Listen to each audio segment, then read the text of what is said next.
Hello everyone, welcome to my our channel experience with math. কেমন আছো সকলে? আশা করছি সকলে খুব ভালো আছো। তো চলো আজকের ক্লাস শুরু করা যাক।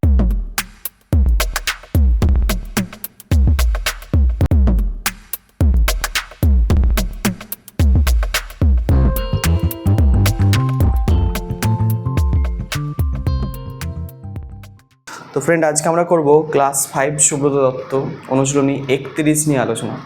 তো অনুশীলনী 31 মানে নতুন একটা চ্যাপ্টার, বর্গমূল চ্যাপ্টারটা আমরা আজকে শুরু করব। প্রথমে চ্যাপ্টারটার সম্বন্ধে একটু বুঝে নিই, তারপরে হচ্ছে আমরা অঙ্কগুলোতে যাব, ঠিক আছে? তো দেখো, বর্গমূল খুব সোজা চ্যাপ্টার, তো বুঝলে ভালো করে। বর্গমূল জিনিসটা কি একটু দেখা যাক। বর্গমূল, ঠিক আছে, বর্গমূল জিনিসটা একটু ভালো করে বুঝতে হবে। তো প্রথমে আসি বর্গতে, যে বর্গ জিনিসটা কি। বর্গ মানে কি, ধরো কোনো একটা সংখ্যা দেওয়া আছে 2, ঠিক আছে? তো সেই সংখ্যাটাকে আমি কী করব, সেই সংখ্যাটা দিয়ে গুণ করে দেব। গুণ করে যে সংখ্যাটা পাবো সেটা হবে কি, এই সংখ্যাটার বর্গ। কার বর্গ? 2 এর বর্গ। আমি কি লিখতে পারবো? 2 এর বর্গ। 2 এর বর্গ, তার মানে বর্গ মানে কি, সেই সংখ্যাকে সেই সংখ্যা দিয়েই গুণ করে দেওয়া। গুণ করে যেই সংখ্যাটা পাবো সেই সংখ্যাটা হবে কি, মূল সংখ্যাটার বর্গ। বোঝা গেল? আমি আরেকবার বলছি, যে কোনো একটা সংখ্যা আছে, আমি আরেকটা উদাহরণ দিচ্ছি, ধরো 6। তো একে আমি কি করব, 6 দিয়ে গুণ করব, মানে 6কে 6 দিই, মানে সেই সংখ্যাটা, যে সংখ্যাটাকে নেবো সেই সংখ্যার সঙ্গে সেই সংখ্যাকে একবার গুণ করে দেবো। তাহলে যেটা পাবো আমরা সেটা হবে কি, সেই মূল সংখ্যাটার, মূল সংখ্যা মানে কি মূল সংখ্যাটা এখানে কী নিয়েছিলাম? 6। তাহলে 6 এর বর্গ হচ্ছে কত? 36। 6 এর বর্গ হচ্ছে তোমার কত? 36। বোঝা গেল? তো এবার আসি মূলে। বর্গমূল কী জিনিস? বর্গমূল মানে কি, ধরো এই যে পেলাম বর্গ, যেটা পেলাম, যে সংখ্যাটা বর্গ করে পেলাম, ধরো 36, ঠিক আছে? তো এর বর্গমূল হবে 6। 36-এর বর্গমূল হবে কি? 6। মানে আমরা কি করব, 36কে ভাঙবো, ভেঙে দুটোর মধ্যে একটা করে নেবো। মানে একে যদি ভাঙি, উৎপাদকে বিশ্লেষণ করি, 36কে যদি ভাঙি এরকম করে, দেখো ভালো করে, 2 দিয়ে যদি ভাঙো, ভালো করে দেখবে, 2 18 36 হয়, 2 9 18 হয়, 3 3 9 হয়, ঠিক আছে? তাহলে আমরা কি করব, বর্গমূল চিহ্ন হচ্ছে এটাকে বলা হয় রুট চিহ্ন বা বর্গমূল যাই বলো না কেন, 36 লিখলাম। তো রুটের ভিতরে মানে কি, যে উৎপাদকগুলো, মানে যেগুলো ভেঙে পেলাম আমরা, যে উৎপাদকগুলো, সেই উৎপাদকগুলোর ভিতরে লিখে দেবো 2 গুণ 2 গুণ 3 গুণ 3, ঠিক আছে?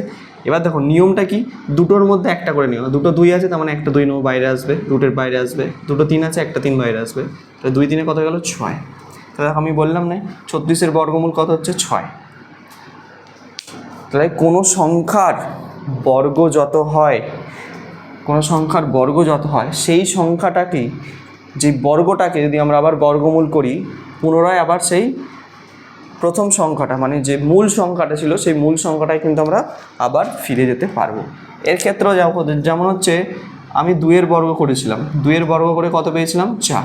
তো 4কে যদি বর্গমূল করি, কত পাবো? 4কে ভাঙলে 2 গুণ 2 পাবো, মানে দুটো 2 এর মধ্যে একটা 2 আসবে। দেখো 4 এর বর্গমূল কত? 2। তাহলে 4 এর বর্গমূল আমরা কত পেয়ে গেলাম? 2, ঠিক আছে? এইভাবে হচ্ছে আমরা কি বর্গ এবং বর্গমূলকে নির্ণয় করতে পারি, ঠিক আছে? তো বর্গমূল কীভাবে নির্ণয় করতে হয়, দুটোর মধ্যে একটা করে নেবো, ঠিক আছে? প্রথমে হচ্ছে কি, মৌলিক উৎপাদকে বিশ্লেষণ করবো, এরকম ভেঙে পাশে, তার এবার হচ্ছে কি, দুটোর মধ্যে একটা আসবে, ঠিক আছে? এবার স্যার একটা প্রশ্ন এখানে এসেই থাকে, স্যার এইগুলো ধরুন প্রত্যেকটার তো সমান সমান আসবে না। যেমন স্যার ধরুন 18কে যদি আমি ভাঙি, কত হবে? 2 9 18, 3 3 9। তাহলে যদি রুট ওভার অফ 18 করি, তাহলে ভিতরে হচ্ছে 2 গুণ 3 গুণ 3।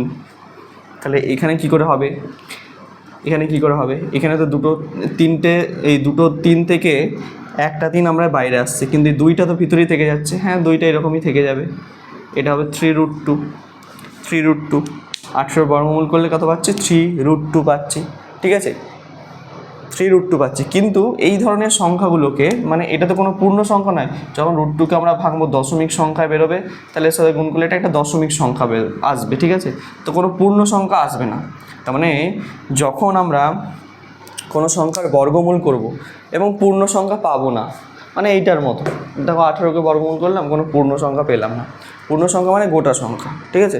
যেমন এর বর্গমূল করে পেয়েছি দেখো, যেমন 4-এর বর্গমূল করে পেয়েছি 2, 36-এর বর্গমূল করে পেয়েছি 6, তাহলে এগুলো কি পূর্ণ সংখ্যা বা গোটা গোটা সংখ্যা।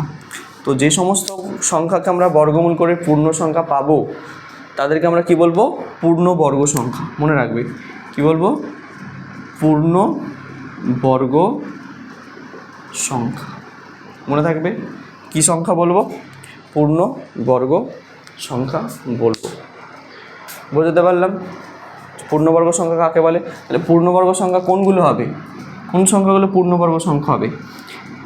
দেখো, যেমন হচ্ছে 1-এর যদি বর্গ করি, 1-এর বর্গ মানে কি 1-এর মাথার উপরে 2 লিখবো একটা, এটাকে আমরা কি বলি 1-এর স্কোয়ার, ঠিক আছে? বা 1-এর বর্গ। তাহলে 1-এর বর্গ মানে কি 1 গুণ 1 মানে 1ই হবে। যদি 2-এর বর্গ করি কত পাবো? 2 গুণ 2 মানে 4 হচ্ছে। যদি 3-এর বর্গ করি কত হবে? 3 গুণ 3 তার মানে 9 হচ্ছে। আবার এদিকে করছি দেখো, 4-এর যদি বর্গ করি কত পাবো? 4 গুণ 4 মানে হচ্ছে 16 পাচ্ছি। যদি 5-এর বর্গ করি তাহলে কত পাবো? 5 গুণ 5 মানে কত হচ্ছে? 25। 6-এর করলে কত হচ্ছে? 6 গুণ 6 মানে 6 6 36, ঠিক আছে? এইভাবে চলছে। যদি 7-এর করি কত পাবো? যদি 7-এর করি এইভাবে 7 গুণ 7, 7 7 49। যদি 8-এর করি তাহলে 8 গুণ 8, 28 64। যদি 9-এর করি কত হবে? 9 গুণ 9 মানে 81। যদি 10-এর করি 10 গুণ 10 মানে 100, ঠিক আছে? তাহলে এই যে সমস্ত সংখ্যাগুলো পেলাম, মানে এই ধরো 1 4 9 16, এইটা এটা এটা এটা এটা এটা, তো যে সংখ্যাগুলো গোল পাকালাম, তো এই ধরনের সংখ্যাগুলো এই যেগুলো লিখেছি গোল দাগ দিয়েছি সেগুলো সব হচ্ছে এক একটা করে পূর্ণবর্গ সংখ্যা। তুমি যদি এদেরকে বর্গমূল করো একটা করে কী সংখ্যা পাবে? পূর্ণ সংখ্যা পাবে। এই জন্যই হচ্ছে এই সংখ্যাগুলো হচ্ছে পূর্ণবর্গ সংখ্যা। বুঝতে পারলাম পূর্ণবর্গ সংখ্যা জিনিসটা কি, এটা মনে রাখবে, ঠিক আছে? আচ্ছা, এবার একটা জিনিস এখানে দেখো, এখানে একটা জিনিস দেখো, তোমাদের বইয়েতে এই জায়গাটা তোমরা একটু দেখবে, আমি দাগ দিয়ে দিচ্ছি কোন জায়গাটা বলছি। প্রথমের দিকে চলে এসো, একদম বর্গমূল যেখান থেকে স্টার্ট হয়েছে বেশি চলে এলো। আচ্ছা, যে বর্গমূল স্টার্ট হয়েছে, যে ধরো এখানে লেখা আছে দেখো কত পাতা? 7 9 বা 79 পাতা। দেখো 79 পাতায় এখানে 7.3 দেখো এখানে করে দেওয়া আছে, বলছে কোনো সংখ্যার বর্গের অঙ্ক সংখ্যা থেকে সেই সংখ্যার অঙ্ক সংখ্যা বিচার। কোনো সংখ্যার বর্গের অঙ্ক সংখ্যা থেকে সেই সংখ্যার অঙ্ক সংখ্যা বিচার।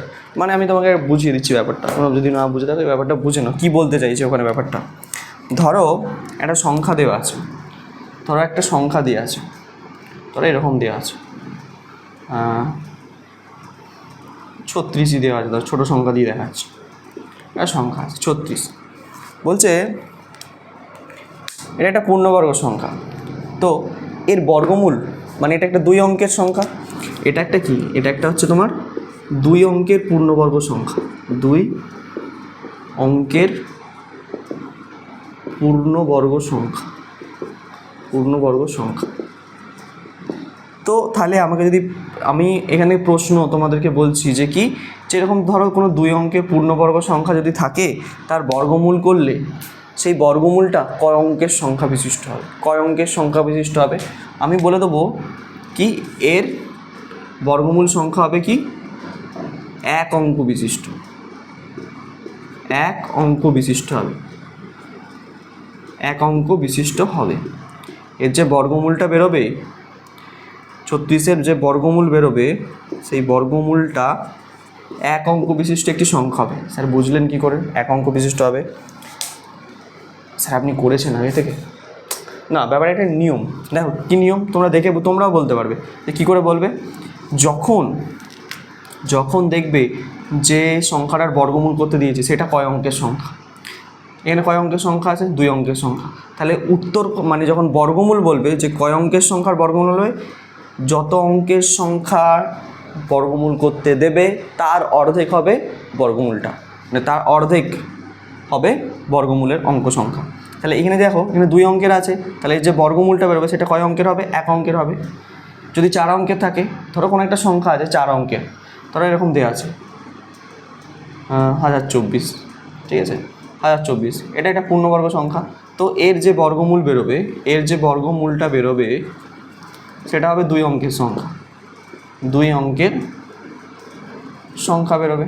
সেটা বুঝবেন কী করে, কারণ দেখো এখানে মোট কটা অঙ্ক আছে, 1 2 3 4টে, ঠিক আছে, 4টে আছে, বুঝতে পারলে? তাহলে বেরোবে কত, 2 অঙ্কের সংখ্যা। আচ্ছা স্যার যদি 3 অঙ্কের সংখ্যা থাকে, ধরুন স্যার এরকম একটা আছে 144, স্যার বুঝবো কী করে তাহলে যে এখানে 3 অঙ্কের সংখ্যা আছে, তো এখানে তাহলে যে বর্গমূলটা বেরোবে সেটা কয় অঙ্কের সংখ্যা হবে, তাহলে এটা কি 1.5টা হবে, মানে এখানে 3টা আছে, 3-এর অর্ধেক তো 1.5, 1.5 হবে না, 1.5 হবে না। আমরা কী করবো, বাঁ দিকে একটা শূন্য লাগিয়ে নেবো, বাঁ দিকে একটা শূন্য লাগিয়ে নেবো। যখন এরকম বিজোড় সংখ্যা দেওয়া থাকবে তখন কী করবে, বাঁ দিকে একটা শূন্য লাগিয়ে সেটাকে জোড় সংখ্যা করে নেবে। এবার ধর কটা হয়ে গেল, 4টে, তার মানে এখানেও হচ্ছে কি যে বর্গমূলটা বেরোবে সেটা 2 অঙ্কের সংখ্যাই বেরোবে, ঠিক আছে। এর বর্গমূল করে দেখবে তোমরা কত আসবে, 12 উত্তর আসবে, ঠিক আছে। তাহলে 2 অঙ্কের সংখ্যা বেরোবে, বোঝা গেছে। এইভাবে কিন্তু আমরা যদি কোনো সংখ্যা দিয়ে দেওয়া থাকে, পূর্ণবর্গ সংখ্যা দিয়ে দেওয়া থাকে, তাহলে সেখান থেকে আমরা একটা জিনিস বলতে পারবো যে বর্গমূলটা যেটা বেরোবে সেটা কয় অঙ্ক বিশিষ্ট সংখ্যা হবে, এটা বোঝা গেছে, ঠিক আছে, ক্লিয়ার। এবার হচ্ছে আমরা অঙ্কের মধ্যে প্রবেশ করব। চলো অনুশীলনী 31, অনুশীলনী 31-এর নৈবক্তি প্রশ্নগুলো দেখো, ট্রু ফলস দিয়েছে, তো সেগুলো আমরা একটা একটা করে করব। কি বলেছে দেখো, প্রথম বলছে একটি পূর্ণবর্গ সংখ্যার এককের ঘরের অঙ্ক 8 হতে পারে, এটি পূর্ণবর্গ সংখ্যার এককের ঘরের অঙ্ক 8 হতে পারে, এটা ট্রু হবে না ফলস হবে, এটা ট্রু হবে না ফলস হবে। 1 দাগের ক কি বলছে, একটি পূর্ণবর্গ সংখ্যার এককের ঘরের অঙ্ক কি 8 হতে পারে, অঙ্কটি 8 হতে পারে, এটা তোমার কি হবে, ফলস হবে। কি হবে, ফলস হবে। কেন ফলস হবে আমি তোমাদেরকে বলে দিচ্ছি, যে আমি যদি 1-এর বর্গ করি তাহলে কত পাবো, 1 গুণ 1 মানে 1ই হচ্ছে, ঠিক আছে। যদি 2-এর বর্গ করি কত আসবে, 2 গুণ 2 মানে কত হবে, 4 হবে। 3-এর বর্গ যদি করি কত হবে, 3 গুণ 3 কত আসবে, 9 আসবে। যদি 4-এর বর্গ করি কত পাবো, 4 গুণ 4 মানে কত, 16 পাচ্ছি। তাহলে ভালো করে ভেবে দেখো এখানে 8 আছে, কারো 8 আসছে, কোনো সংখ্যার বর্গ করে 8 আসে, কোনো সংখ্যার বর্গতে 8 আসে না। অর্থাৎ কি বলতে পারি, যে একটি পূর্ণবর্গ সংখ্যার এককের ঘরের অঙ্ক 8 হবে না, বোঝা গেল। এখানে 8 আসে, কোথাও 8 আসছে না, তুমি যতই এগিয়ে যাও 8 পাবে না, এককের ঘরের অঙ্ক 8 পাবে না, ঠিক আছে। একটি পূর্ণবর্গ সংখ্যার এককের ঘরের অঙ্ক, এখানে এককের ঘরের অঙ্ক একটাই আছে, 1 আছে, এখানে 4 আছে, এগুলো সব পূর্ণবর্গ সংখ্যা, এগুলো কিন্তু আমি বললাম মাত্র, এগুলো কী সংখ্যা, পূর্ণবর্গ সংখ্যা। দেখো এককের অঙ্ক 6 আছে, তুমি যদি আরও এগো, যদি 5-এর স্কোয়ার করো যদি, তাহলে 5 গুণ 5 25 পাবে, তাই তো। 6-এর স্কোয়ারে যাও, 6 গুণ 6 36 পাবে, মানে এককের অঙ্ক 6 আছে, 5 আছে, 9 আছে, 4 আছে, ঠিক আছে, 8 কিন্তু নেই। ওকে, এই হচ্ছে ব্যাপার। তাহলে এটা কেন ফলস হলো বোঝা গেছে নিশ্চয়ই। আচ্ছা ক্ষয়েরটা দেখো, ক্ষয়ের বলছে একটি পূর্ণবর্গ সংখ্যার এককের ঘরের অঙ্কটি 9 হতে পারে, হ্যাঁ হতে পারে, হ্যাঁ হতে পারে। ক্ষয়েরটা হচ্ছে ট্রু হবে, ক্ষয়ের যে অপশানটা আছে সেটা ট্রু হবে। কেন দেখো, এইমাত্র দেখলাম, দেখো এককের ঘরের অঙ্ক 9, এটা একটা পূর্ণবর্গ সংখ্যা, তো 9 একটা পূর্ণবর্গ সংখ্যা, অর্থাৎ এটা এককের ঘরেরই অঙ্ক, মানে একটা সংখ্যা আছে মানে এককের ঘরেই আছে, তাহলে এটা ট্রু হবে। গয়ের উত্তরটা আছে, এবার গয়ের উত্তরটা কি বলছে, 12টি অঙ্ক বিশিষ্ট একটি সংখ্যার বর্গমূলে 7টি অঙ্ক থাকে, ঠিক যেটা এইমাত্র বোঝালাম সেই ব্যাপারটা বলছে, যে কি আমাকে একটা পূর্ণবর্গ সংখ্যা দিয়েছে, ধরো 1 2 3 4 5 6 7 8 9 10 11 12, তাহলে এরকম 12টা সংখ্যা আছে এখানে, জানি না কত আছে, 12টা সংখ্যা আছে। তো এই যে 12টা সংখ্যা আছে, এদের যদি আমি বর্গমূল করি, কি করি, বর্গমূল করলে কি বলছে, আমি যে বর্গমূলটা পাবো, যে উত্তরটা পাবো বর্গমূল করে, তার সংখ্যা কত হবে, বর্গমূলের যে সংখ্যাটা বেরোবে তার হচ্ছে অঙ্ক সংখ্যা কটা হবে বলে দিয়েছে, 7টি হবে। এটা ঠিক না ভুল? আমি এইমাত্র বোঝালাম যে যা থাকবে, যে পূর্ণবর্গ সংখ্যাটা যত অঙ্কের থাকবে তার বর্গমূল যেটা বেরোবে সেটা হচ্ছে তার অর্ধেক হয়ে যাবে। তাহলে এখানে তো আমার টোটাল কত আছে? 12টা আছে। তাহলে 12-র অর্ধেক হয় কত হয়? 12-র অর্ধেক তো 6 হতো। তাহলে এখানে বলে দিয়েছে 7টা, তার মানে এটা ভুল বলেছে। তাহলে এটা ফলস হবে। বোঝা গেল কেন ফলস হলো? আচ্ছা, এবার ঘয়ের দাগে চলে এসো। ঘয়ের দাগ কী বলছে? বলছে 15টি অঙ্ক বিশিষ্ট একটি সংখ্যার বর্গমূলে 7টি অঙ্ক থাকে। আচ্ছা, এখানে যেমন 12টা দিয়েছিল, এখানে আবার দিয়েছে কি 15টা। তাহলে এখানে 12টা আছে, 13, 14, 15, ধরো 15 অঙ্কের একটি সংখ্যা আছে, পূর্ণবর্গ সংখ্যা। তো এর যদি আমি বর্গমূল নির্ণয় করি তাহলে হচ্ছে এর বর্গমূল সংখ্যা কত হবে বলে দিয়েছে। এখানে বলে দিয়েছে 7টা হবে। বর্গমূল সংখ্যা কত হবে? 7টি হবে। বর্গমূল যেটা বেরোবে তার অঙ্ক সংখ্যা 7টা বেরোবে। তো আমাদের নিয়ম অনুযায়ী দেখি, তো এখানে যেহেতু 15টা আছে সংখ্যা, আমরা কি করে নেবো? একটা শূন্য বসিয়ে নিই এর আগে। তার মানে কটা হয়ে গেল? 16টা, মানে জোড় সংখ্যা করে নিতে হয়। তাহলে 16-র অর্ধেক কত? 16-র অর্ধেক তো হচ্ছে 2 দিয়ে ভাগ করো, 8 হচ্ছে। তাহলে 8টি অঙ্ক সংখ্যা থাকার দরকার, কিন্তু এখানে বলে দিয়েছে কত? 7টা। তার মানে এটাও ভুল বলেছে। তাহলে এটা হবে ফলস। ঠিক আছে, বোঝাতে পারছি? আচ্ছা, এই গেল হচ্ছে আমাদের ঘয়ের দাগে। আচ্ছা চলো, ঘ পর্যন্ত গেল। আচ্ছা, এবার আসবো ঘয়ের পর হচ্ছে ওঙারটা। দেখো ওঙার অঙ্কটি কী বলছে? ওঙার অঙ্কটি বলছে যে বিজোড় সংখ্যক অঙ্ক বিশিষ্ট যে কোনো ক্ষুদ্রতম সংখ্যা হয় পূর্ণবর্গ সংখ্যা। বিজোড় সংখ্যক অঙ্ক বিশিষ্ট যে কোনো ক্ষুদ্রতম সংখ্যা তুমি যদি নাও, বিজোড়, ভালো করে বোঝো, বিজোড় সংখ্যক অঙ্ক বিশিষ্ট যে কোনো ক্ষুদ্রতম সংখ্যা হয় পূর্ণবর্গ। তো এটা তোমাদের কি হবে? হ্যাঁ, এটা হবে তোমাদের ট্রু। ঠিক আছে, এটা ফলস হবে না, এটা ট্রু হবে। আচ্ছা, পরেরটা দেখো যে 10-এর বর্গমূলের বর্গ হচ্ছে 10। এটা ঠিক না ভুল লিখতে হবে আমাকে। ঠিক আছে, যে 10-এর বর্গমূলের বর্গ হয় 10। আচ্ছা, 10-এর বর্গমূলের বর্গ, এই লাইনটা ভালো করে বুঝবে কি? 10-এর বর্গমূলের বর্গ। প্রথমে দেখো এখানে দুটো কাজ, 10-এর বর্গমূল করব, সেই বর্গমূলের তারপর কি করব? বর্গ করব। আচ্ছা চলো 10-এর বর্গমূল করা যাক। 10-এর বর্গমূল করলে কি পাবো আমরা? √10ই পাবো। মানে এটা থেকে কিছু আসবে না। এটা তুমি যদি ভাঙো দেখো 5 গুণ 2 হবে, একটা কিছু বেরোবে না। তার মানে হিসাব মতন কত হচ্ছে? √10ই হচ্ছে বা √10ই হচ্ছে। বোঝা গেল? তো এবার এই যে বর্গমূলটা পেলাম তার বর্গ করব। কার বর্গ করব? √10 এর বর্গ, মানে এর মাথায় স্কোয়ার দেবো। তার মানে এটা আমরা লিখতে পারবো কি? √10 গুণ √10। তাহলে দেখো এটা জেনে নাও ব্যাপারটা। দুটো রুট থাকলে, একই সংখ্যা সেম রুট থাকলে রুটগুলো কী হয়ে যায়? উঠে যায়। উঠে গিয়ে কী হবে? আমরা শুধু 10 লিখতে পারবো। কী লিখতে পারবো? 10। রুট গুণ করছো মানে রুটটা উঠে যাবে, শুধু 10টা থাকবে, একটা 10 থাকবে। বা এটা এইভাবেও করতে পারো, এইভাবে ভাবতে পারো যে রুটের ভিতর দুটো রুটের 10 হচ্ছে, এটাও 10টা রুটের ভিতরে আছে, এখানেও 10টা রুটের ভিতরে আছে। এরকমভাবে ভেবে নাও। ঠিক আছে, মানে দুটোকে আমি রুটের ভিতরে নিলাম, দুটোর মধ্যে একটা 10 নিয়ে নিলাম। ঠিক আছে, এইরকম ব্যাপারে। তাহলে এটা ঠিক। তাহলে আমাদের চয়েরটা হচ্ছে কি? ঠিক। চয়েরটা হচ্ছে ট্রু লিখবে। চয়েরটা হচ্ছে ট্রু হবে উত্তরটা। আচ্ছা, 6-এর দাগে আসবো। 6-এর দাগে কী বলছে? যদি কোনো পূর্ণবর্গ সংখ্যার এককের ঘরের অঙ্কটি 6 হয় তাহলে তার বর্গমূলে এককের ঘরের অঙ্কটি 4 বা 6 হবে। যদি কোনো পূর্ণবর্গ সংখ্যার এককের ঘরের অঙ্কটি 6 হয়। আচ্ছা দেখাচ্ছি, এটা তোমাদের একটা উদাহরণ দিচ্ছি, তাহলে বুঝতে পারবে।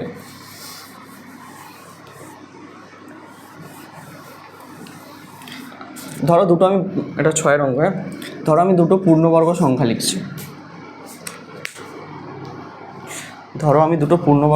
লিখছি। একটা লিখছি 16, এটা একটা পূর্ণবর্গ সংখ্যা, আর একটা লিখছি 36। ভালো করে বুঝবে, 16 একটা পূর্ণবর্গ সংখ্যা, 36 হচ্ছে একটা পূর্ণবর্গ সংখ্যা। এবার আমাকে এখানে প্রশ্নটা কি করেছে যে যদি কোনো পূর্ণবর্গ সংখ্যার এককের ঘরের অঙ্ক 6 হয় তাহলে বর্গমূলের এককের ঘরের অঙ্ক 4 বা 6 হবে। মানে 4ও আসতে পারে, 6 আসতে পারে। দেখো এখানে এটা হচ্ছে একক, এটা হচ্ছে দশক, এখানে এটা হচ্ছে একক, এটা হচ্ছে এখানে দশক।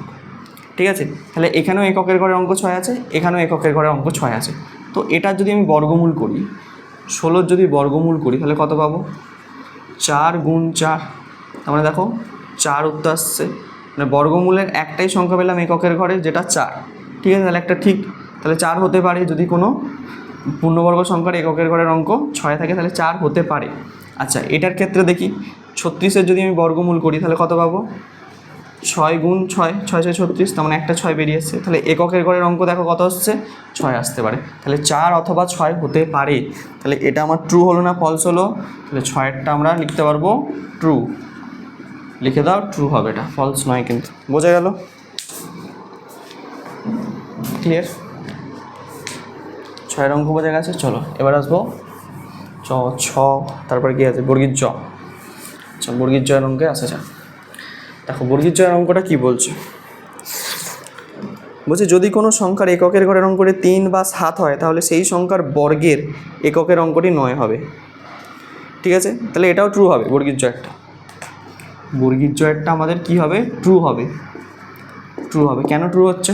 বলছে কোনো সংখ্যার, যে কোনো সংখ্যার, এটা পূর্ণবর্গ কিছু বলেনি, কোনো একটা সংখ্যা এককের ঘরের অঙ্কটি যদি 3 বা 7 হয় তাহলে সেই সংখ্যার বর্গের এককের ঘরের অঙ্কটি কত হবে? 9 হবে। কোনো একটা সংখ্যা ধরো দেওয়া আছে 13 দেওয়া আছে, আর একটা সংখ্যা ধরো দেওয়া আছে শুধু 7 বা 17, যা খুশি ধরে নিতে পারো। আমি ধরে নিচ্ছি এরকম একটা সংখ্যা, একটা 13 একটা 17।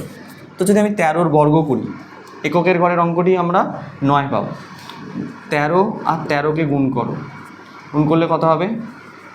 দেখা যায় 1, 13 আর 13কে আমি গুণ করি, 3 3 9, 3 1 3, 3 1 3, 1 1 1, তাহলে 3 3 9, এইটা 9 নেমে গেছে, 3 3 9, 3 3 9 করছি কেন? 3 3 6 তো হবে, 1 6 না। দেখো 13 আর 13র বর্গ, মানে 13 আর 13 বর্গ বলছি, 13র বর্গ করে কত পাচ্ছি? এককের ঘরের অঙ্কটা 9 পাচ্ছি।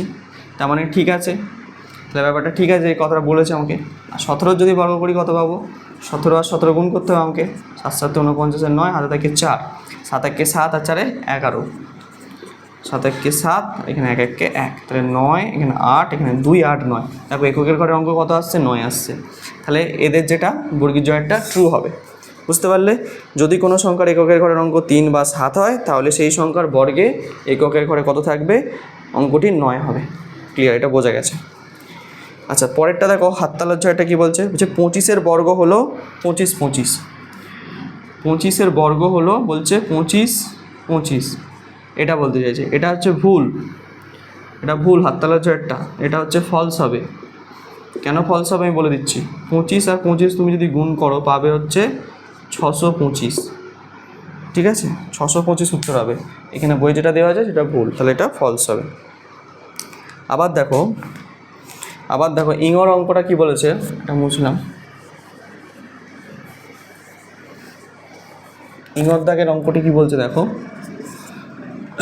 একটা সংখ্যা দিয়ে দিয়েছে 63 63 63 63, তো এর বর্গমূল বলে দিয়েছে 63। তার মানে এই যেটা দিয়েছে এটা ঠিক না ভুল? এটা ফলস হবে। কেন ফলস হবে? যে 63, এই যে 6363, এর বর্গমূল 63 নয়, এর বর্গমূল 63 কিন্তু হবে না। তুমি যদি 63 63কে ভাঙতে চাও, দেখো উৎপাদকে যদি ভাঙো এরকম করে, কত দিয়ে যাবে? 3 দিয়ে যাবে। 3 2 6, 3 1 3, 3 2 6, 3 1 3, আবার 3 দিয়ে যাচ্ছে। দেখো 3 7 21, শূন্য খাইয়ে জোড়া সংখ্যা নাকছে, 3 7 21। আচ্ছা, এটা কত দিয়ে যাবে? 7 দিয়ে যাবে। 7 1 7 0, 7 1 7। এবার 101কে তুমি ভাঙতে পারবে না। তাহলে দেখো এখান থেকে 2 3 থেকে একটা 9 আসবে, তারপর থেকে কিন্তু আর ভাঙতে পারছো না, এখানে 7 হয়ে যাচ্ছে। তাহলে এটা বর্গমূল করা যাচ্ছে না। ঠিক আছে, তার মানে বর্গমূল মানে এটাকে ভাঙা যাচ্ছে না, বা এটা পূর্ণবর্গ সংখ্যাও নয়। এই সংখ্যাটা কোনো পূর্ণবর্গ সংখ্যা নয়। অর্থাৎ হচ্ছে কি, এরকম ধরনের পূর্ণ সংখ্যা উত্তর আসবে না। অর্থাৎ এটা যেটা লেখা আছে এটা ভুল লেখা আছে, এটা ফলস হবে। ঠিক আছে। আচ্ছা, ঠয়ের অঙ্কটা কিন্তু খুব ইম্পর্টেন্ট। ঠয়ের অঙ্কটা বোঝো, যে দুটি সংখ্যার সমষ্টি সমান লেখা আছে তাদের বর্গের সমষ্টি, দুটি সংখ্যার সমষ্টির বর্গ, ভালো করে বুঝবে, দুটি সংখ্যার সমষ্টির বর্গ সমান তাদের বর্গের সমষ্টি যোগ তাদের গুণফলের দ্বিগুণ। এইখানে যে লেখাটা লিখেছে এটা ঠিক না ভুল আমাকে দেখাতে হবে। যদি ঠিক হয় তাহলে ট্রু লিখবো, যদি ভুল হয় তাহলে আমরা কি লিখবো? ফলস লিখবো। বুঝতে পারলাম? চলো, কথাটা যেটা লিখেছে আমরা সেটাকে লিখছি। কি লিখেছে এরা? ঠয়েরটা লিখেছে দুটি সংখ্যার সমষ্টির বর্গ, দুটি সংখ্যার সমষ্টির বর্গ, সমষ্টির বর্গ সমান কি লিখছে? বলছে তাদের বর্গের সমষ্টি,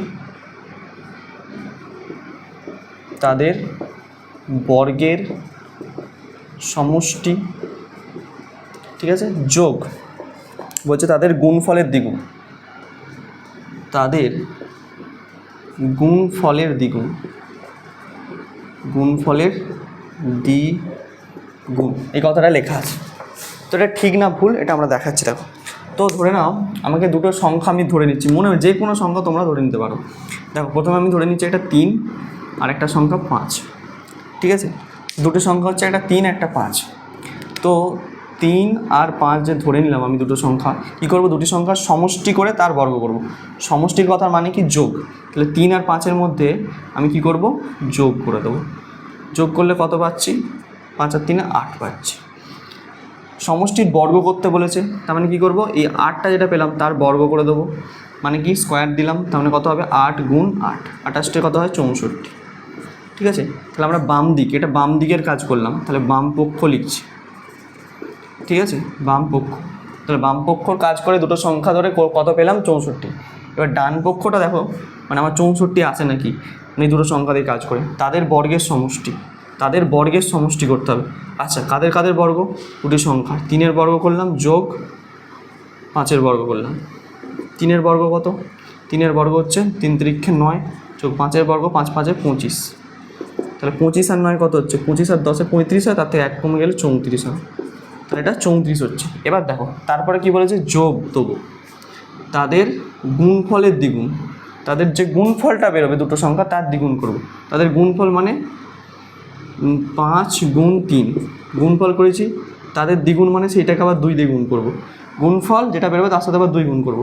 তাহলে এখানে 34 পেয়েছিলাম, লিখে রেখে দিলাম, যোগ 5 × 3 কত হচ্ছে 15 গুণ 2, তাহলে 34 যোগ 15 2 কত হচ্ছে 30, 30 আর 34 কত হচ্ছে 64। মিলল? দেখো এই দিকটার সঙ্গে এদিকটা কিন্তু মিলে গেল। তাহলে এটা উত্তরটা হবে ট্রু। তার মানে এরা যে কথাটা লিখেছে বইয়েতে, যে কথাটা লেখা আছে সেই কথাটা কিন্তু ঠিক লেখা আছে, ঠিক আছে। তাহলে দুটি সংখ্যার সমষ্টির বর্গ সমান, দুটি সংখ্যার সমষ্টির বর্গ সমান তাদের বর্গের সমষ্টি যোগ তাদের গুণফলের দ্বিগুণ, ঠিক আছে। এটা প্রমাণ হয়ে গেল কিন্তু দুদিকটা। তাহলে এই গেল হচ্ছে আমাদের কত দাগের অঙ্ক, ঠয়ের দাগের অঙ্ক, ঠ। আচ্ছা এবারে আসবো ডয়ের দাগের অঙ্কতে, এটা বুঝলাম।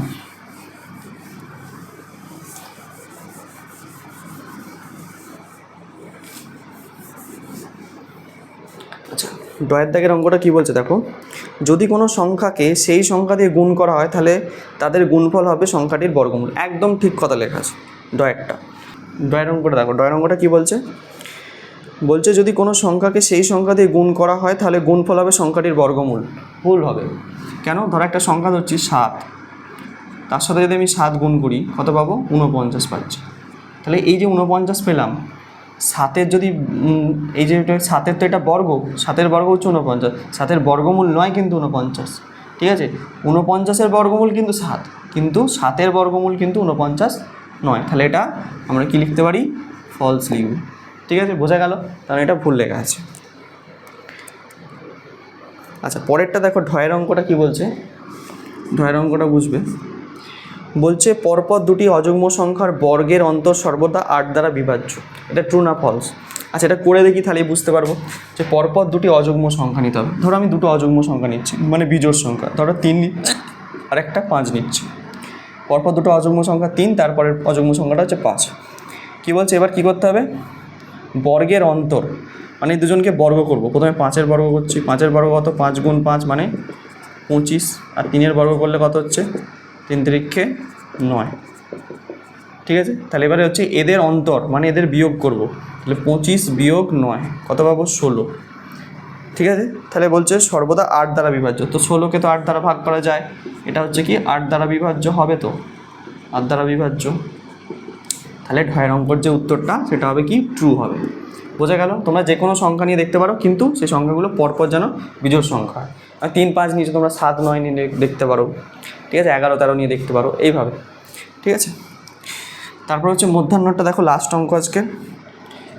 মধ্যাহ্নটা কি বলছে, বলছে 5-এর বর্গের বর্গমূল, 5-এর বর্গের বর্গমূল হচ্ছে 625।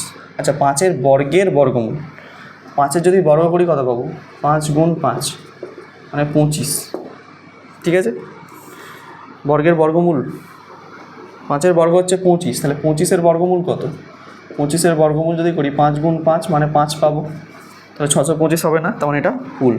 তাহলে মধ্যমান যেটা আছে সেটা হচ্ছে আমার ফলস হবে। বোঝাতে পারলাম? তাহলে এই গেল আমাদের নৈবক্তি প্রশ্নের ট্রু এবং ফলসগুলো। দেখে নাও ভালো করে, ক্লিয়ার? তো আজকের ক্লাসটা এই পর্যন্তই, আশা করছি বোঝা গেছে। তত অবধি তোমরা মন দিয়ে পড়তে থাকো। ওকে, দেখা হচ্ছে next video. All the very best.